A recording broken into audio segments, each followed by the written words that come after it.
Thank you for joining me today. Brian, how would you describe practice this week leading up to regionals? It's been a pretty relaxed week. Just sharpening the tools, most of the hay's in the barn, as Bill says, so not a lot of work to be done, but just staying sharp and being ready for Saturday. Meghan, with the women's team kind of fluctuating a lot in dynamic the last couple weeks, would you say that it's a very similar kind of dynamic this week in practice for the women, or have the women kind of had to do a little more adjustments than usual? Yeah, I would say that this week has just been, sharpening what we already have and just kind of coming together as a team to do the best we can on Saturday. Brian, when you go to regionals, you jump from an 8K to a 10K course. How does that extra 2 kilometers affect race strategy and overall preparation in practices? Well, Bill always emphasizes that we train for the 10K. Obviously, all of our regular season meets are 8K, but he really focuses on every workout preparing us for that 10K. And normally, our race strategy fits right into that. We can pretty much go out the same way, and we adapt very well as a team to that. Meghan, as an individual, how do you kind of prepare yourself mentally for a race where you're running the long kilometers?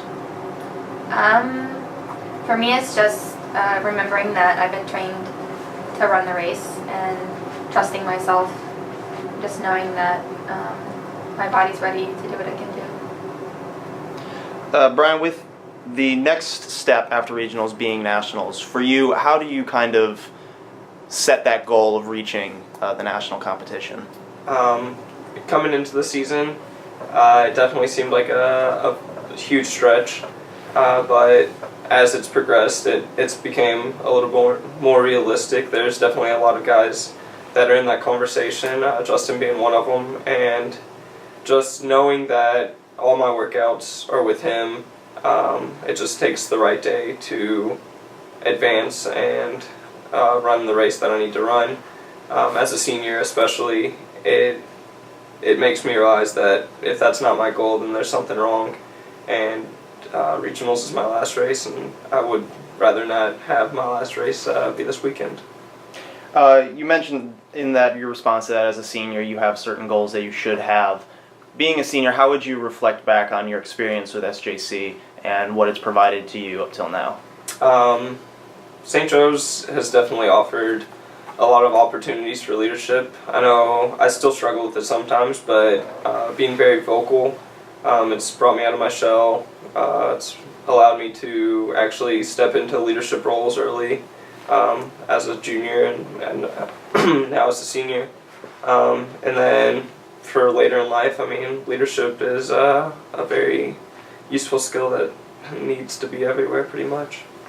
Meghan, with this being your junior year and you're progressing into your senior year after this, how would you say you kind of dipped your toes in the element of being upperclassmen leadership and moving into the leadership that comes with being a senior? Well, this year it's kind of been about teamwork, and we really emphasized working together. And all of the juniors are really close, and so I think that next year, when we're all seniors, that closeness will kind of carry over to the team, and it'll be really great. Brian, in a pre-interview conversation that was had earlier in the week, you mentioned that you could juggle. Oh, could you juggle these balls? Yes, I'll try to really quick. All right. I haven't done this for a while, so I might be rusty, but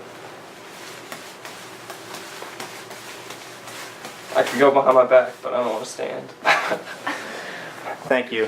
Thank you for sharing that wonderful talent with us. Yeah. And Meghan, we're going to close with a question with you, and obviously we kind of just picked on Brian a little bit, but one thing we like to do is to learn more about student athletes and some of their talents. What would you say is one of your talents that you could share with us? Not necessarily perform, but just talk about. I guess a lot of people don't know that I'm a double major in art, so it's something that I really share a whole lot, but I guess I'm pretty artistic. Is there a particular medium of art that you gravitate towards the most? Not really. Just all art? Yeah, I took in a lot of different classes here, so. All right. Well, thanks for joining me, guys, and good luck this weekend at regionals. Yeah, thank you.